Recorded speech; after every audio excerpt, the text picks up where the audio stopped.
Rafale, though a 4.5 generation fighter is combat proven and optimized for Indian condition. It excels in deep strike missions, maritime roles, nuclear delivery capability and high altitude operations along the lines of actual control.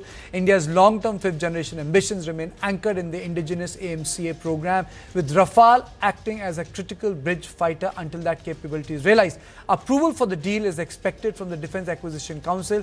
If cleared, the Rafale SCALP combination could mark a significant leap in India's air power and precision strike capability. On this issue, I am joined by Air Commodore Dr. Ashwinder Singh Bahal. Thank you so much, sir. Thank you so much. Sir, let me be point blank here, sir. What do you make of this decision? And will Rafale plug in the gap of 5th generation fighters? Kartikeya, thank you for calling me as always. I'm deeply privileged. Secondly, very importantly, it's like what our Chief of Air Staff had said, hungry mouths are waiting.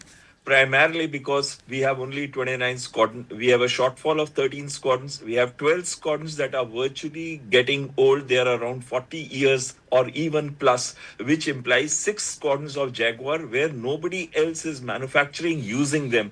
There are companies which are not even providing spare parts. So what we are doing is we have bought 20 old Jaguars from Oman in December 2025 so that we can use certain available parts from them and then service or maintain our current Jaguar fleet. So what I'm likely to highlight to you is that add on these 12 squadrons, 3 squadrons of Mirage and 3 squadrons of MiG-29 and 6 squadrons of Jaguars, and we have a shortfall in 2035 of adding 13 plus this 12, 25 squadrons.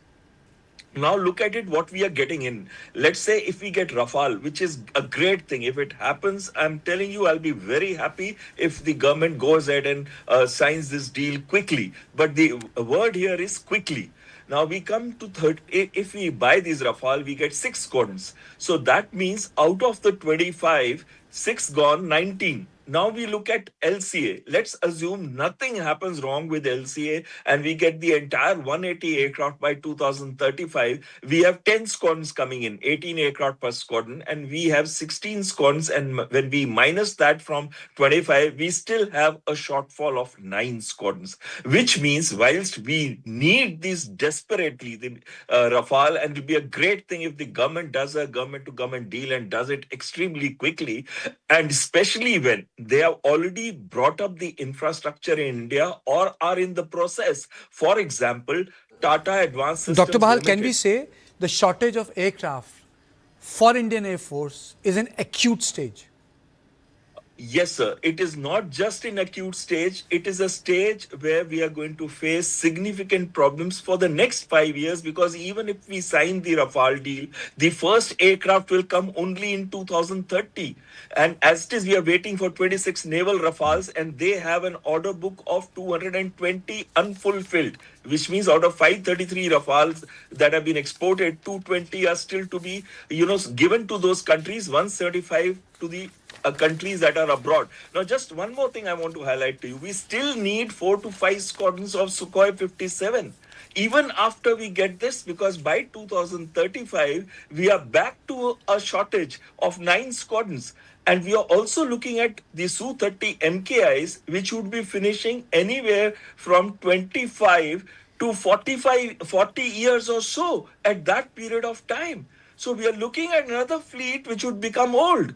And we are also looking for that we are still at 4.5 generation when China has 300 J-20 and has in addition 57 J-35, which implies that they have 357 today, they'll have 1,000 then, and they'll have at least 100 to 200 6th generation aircraft flying at that time.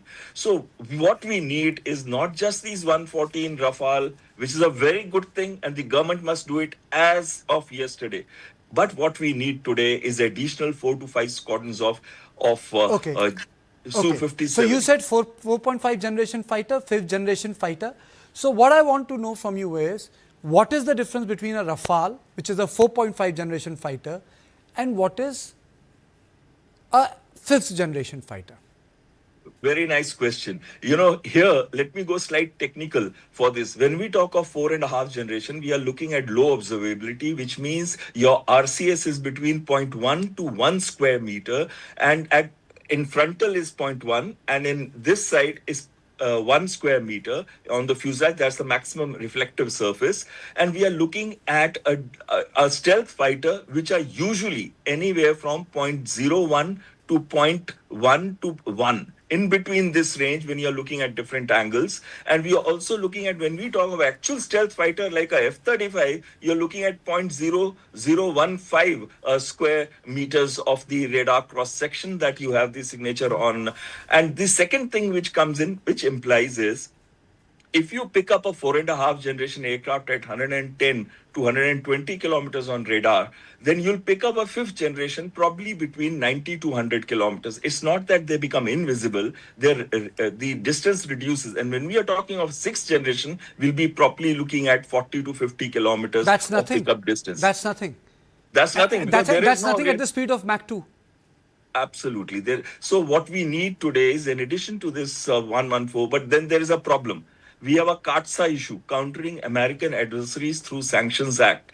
America has clearly said anybody buying Su-57, Algeria is the only country that has gone in for Su-57 as of this moment, but we are going to be threatened by CATSA if we go like we were threatened for S-400. So we have this complication, but I would still be very happy when the government signs this deal. And my request is for the Rafale. Why do you vouch for a Su-57? You have not changed your stand. Why do you think that remains an viable option for us? The Su-57 is a stealth aircraft. It has high agility, maneuverability. Its cost is virtually half of a Rafale or even lesser than that. And thirdly, they give full transfer of technology. They give you the source code. You can fit in all your Indian weapons. Su-30 MKI that we are assembling here and manufacturing here on licensed production, 50% of the infrastructure required for Su-57 already exists. They'll give us Kinzhal missile, which is 2,000 kilometer range, air-launched cruise missile. They are willing to give that to us with Su-57. And we get 100% transfer of technology. Even now with Rafale, I am not confident that though they'll be manufactured in India, and 30 to 60% would be the indigenization, but I'm not sure 100% transfer of technology will take place. And I'm not sure that they'll give us the source code. Because these are the two things where the discussions haven't taken place. Because So, we still in your need opinion, why have you gone for Rafale and not Su-57? Is it the production or assembly timelines, or the fact that we'll get them in the time, and Su-57 will take a lot of time? I think it'll be the same time by the time you get a Rafale and a Su-57. But today what we have, the major advantage is TASL, that is Tata Advanced Systems Limited, is already tied up with Dassault Aviation for manufacture of fuselages. Okay. Same way, MRO of M88 Safran engine is going to start functioning in the next year or 2 years. That is going to be in Hyderabad, both these. And third thing is, we also have a Dassault Reliance Aerospace Limited, which is at Nagpur, where we already producing Falcon 2000 business jets, and which will not only be these Rafale will be produced there, 96 of them. So there is a particular amount of infrastructure already there for Rafale. That is one. Number two, Rafale is a proven, combat proven aircraft. Su-57 is not yet a combat proven aircraft. And third is that we need both Rafale to fill in and become a backbone along with the LCA, but we also need 5th generation, and we can absorb that technology in our AMCA. That is going to help us over there also, and we can relate AMCA to 6th generation, because it's going to be only produced from 2035 onwards. It's not going to be produced anything earlier than that. Absolutely. And your closing comments, sir. Do we need to actively push for both 5th and 4.5 generation aircraft simultaneously? Absolutely. That's what I want to say, that we must get the 114 Rafale, because that is one place where our deal is already come close to getting, finalized with the Defense Acquisition Council. But more importantly, we also still need a few squadrons of Su-57. The numbers can be decided by the government. Absolutely. Thank you so much, sir, for joining me, because this debate is, this conversation was about national interest.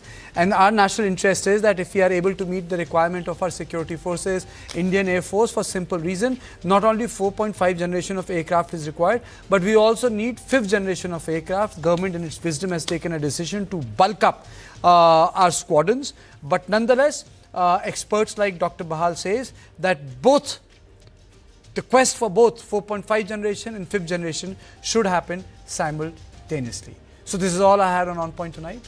I'll see you tomorrow at the same time. Thank you and good night.